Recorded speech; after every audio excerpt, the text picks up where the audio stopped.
श्री कृष्ण की मृत्यु कैसे हुई थी? एक श्राप से उजड़ गया पूरा यदुवंश। श्री कृष्ण की लीलाओं से शायद ही कोई शख्स अनजान होगा, लेकिन क्या आप जानते हैं कि कृष्ण की मृत्यु कब और कैसे हुई थी? वो कौन था जिसके हाथों श्री कृष्ण की मृत्यु हुई? मानवता और मानव जाति को लगभग नष्ट कर देने वाला कुरुक्षेत्र का युद्ध शांत हो चुका था। अपनी जीत पर पांडव खुश नहीं थे, बल्कि युद्ध से तबाही को देखकर उनका मन बहुत विचलित था। युद्ध के बाद श्री कृष्ण पांडवों के साथ गांधारी और धृतराष्ट्र के पास बेटे दुर्योधन की मौत पर शोक जाहिर करने और क्षमा मांगने पहुंचे। दुर्योधन का खून में लथपथ शरीर और अंधे माँ बाप की आंखों से आंसुओं की बाढ़ से पांडवों का भी दिल भर आया था। गांधारी पांडवों को छोड़ श्री कृष्ण को दुर्योधन की मौत का असली जिम्मेदार मानने लगी थी।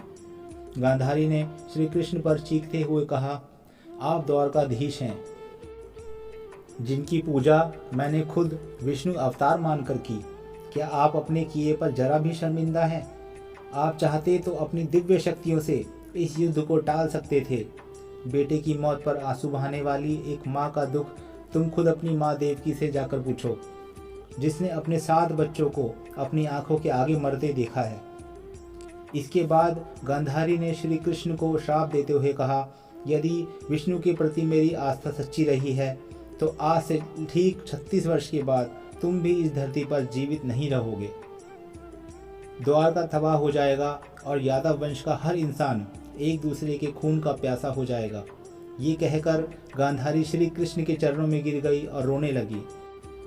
कृष्ण ने चेहरे पर हल्की सी मुस्कान लिए गांधारी को उठाया और कहा, माते, आपकी श्राप का असर एक दिन जरूर होगा, लेकिन ये सिर्फ मेरे प्रति आपकी सच्ची श्रद्धा की वजह से नहीं, बल्कि बदलते समय की वजह से भी होगा।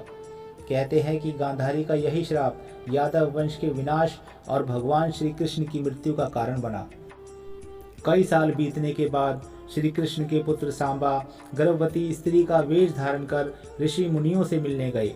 ये देखकर ऋषि भड़क गए और उन्होंने सांबा को श्राप दिया कि तुम एक ऐसे लोहे के तीर को जन्म दोगे जो तुम्हारे कुल साम्राज्य का सर्वनाश कर देगा।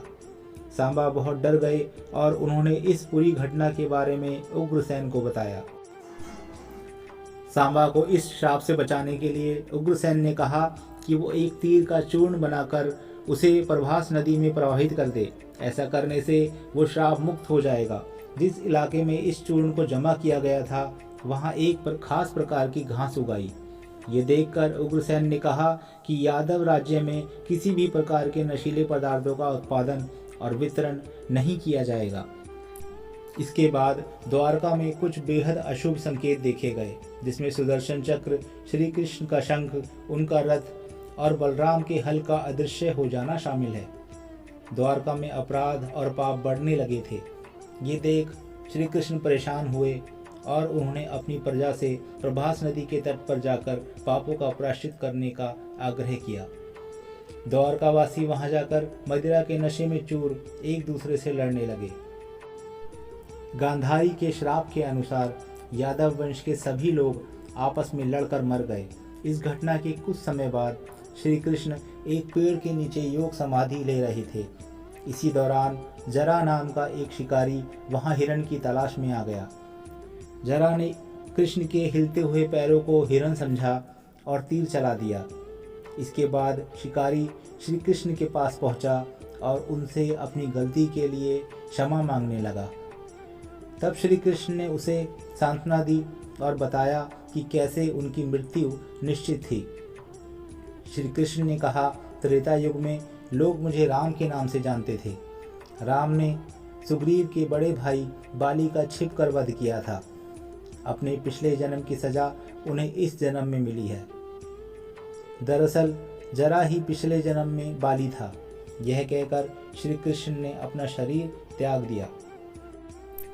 श्री कृष्ण की मृत्यु को ही कलयुग की शुरुआत माना जाता है। मित्रों, आज की कथा कहानी उपलब्ध जानकारी के आधार पर साझा की गई है। आशा है कि आपको पसंद आई होगी। कमेंट करने के साथ वीडियो को लाइक और चैनल को सब्सक्राइब अवश्य करें। धन्यवाद।